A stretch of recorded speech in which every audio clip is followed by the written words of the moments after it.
Hello, I'm Armin Budish. Welcome to Golden Opportunities. Today, tired of muddling through your medical bills? We'll prescribe ways to eliminate unexpected expenses. Then, find out who's smiling now. Plus, we'll get a reading on helpful books that connect with those who have dementia. And how to avoid the annuity scam. It's time to get GOing, so pull up a chair and join us at our kitchen table for Golden Opportunities.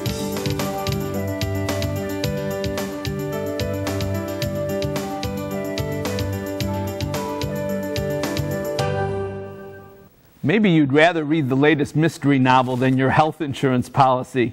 But if you don't understand your own plan, you could encounter unexpected expenses, and the answer to whodunit could be you. Just by turning the pages of your policy, you can avoid a surprise ending to your own medical story. Sue Tyler's here to help right a few wrongs when it comes to getting the most from your medical plan.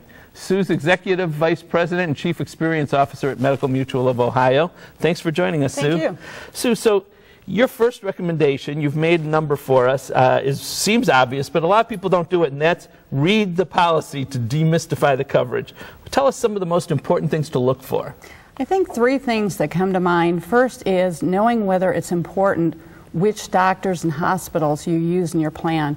Most common plan today is a PPO, and they have a network of doctors and hospitals that you'll get the best benefit from if you go to them. Okay. Second thing is understanding what your contribution is going to be. Does your plan have co-pays? Are there deductibles? Is it subject to coinsurance? And then know what's covered. Are you covered if you go get a physical? Are there limits to how often you can get it, like once a year? And there's so many different kinds of plans, even within the same company.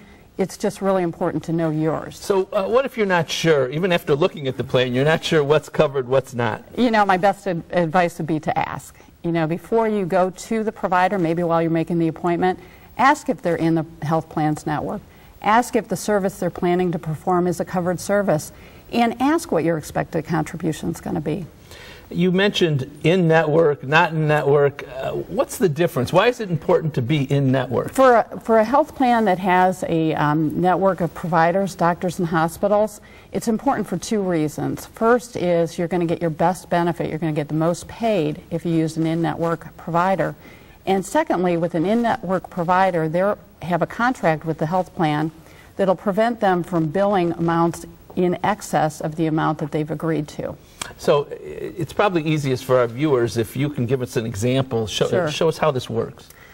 Understand you need to know how your own plan works, but in a plan that would pay 100% if someone went to an in-network provider versus 70% for an out-of-network provider, I think, you know, both providers, if they charge $200, the first provider, if they're in-network and the plan pays 100%, it's covered in full. And you, as the member, won't be expected to pay anything.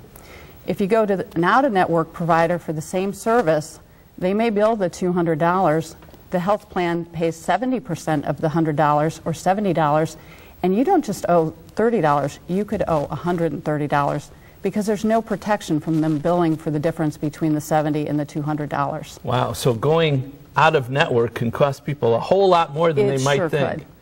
All right, another suggestion that you have is to make sure you get care at the right setting. What does that mean? Absolutely. Probably the most obvious example is the emergency room, is not to go to the emergency room for something that's not an emergency, that could be handled in a doctor's office. And with the different kind of facilities that are cropping up now, sometimes it's confusing. You have emergency rooms, urgent cares, you have convenience clinics, and sometimes from the outside they look the same. So my suggestion would be know the ones in your local area, know what kind of facility they are, and know what your coverage is for the different kinds of facility. Because the last thing you want to do is wander into something you think is a clinic, find out it's an emergency room, and in a very extreme example, you might find out that you have no coverage. And you were telling me a story off camera about how somebody actually went to something they thought was an urgent care. And it turned out to be an emergency room. It was for a rather routine matter, And that individual got stuck with not just hundreds, but thousands of dollars of bills. And that's what we'd like to avoid. And it can be avoided if they ask questions and read their policy. Absolutely. Thank you so much, Sue. Thank you. Very good information. So you can avoid unexpected medical bills by understanding your health care policy. It'll make for a happy ending after all. My thanks to Sue Tyler for helping us crack the books on health care coverage. Find out more about Medical Mutual of Ohio by visiting their website, www.medmutual.com. Next, turn that frown upside down.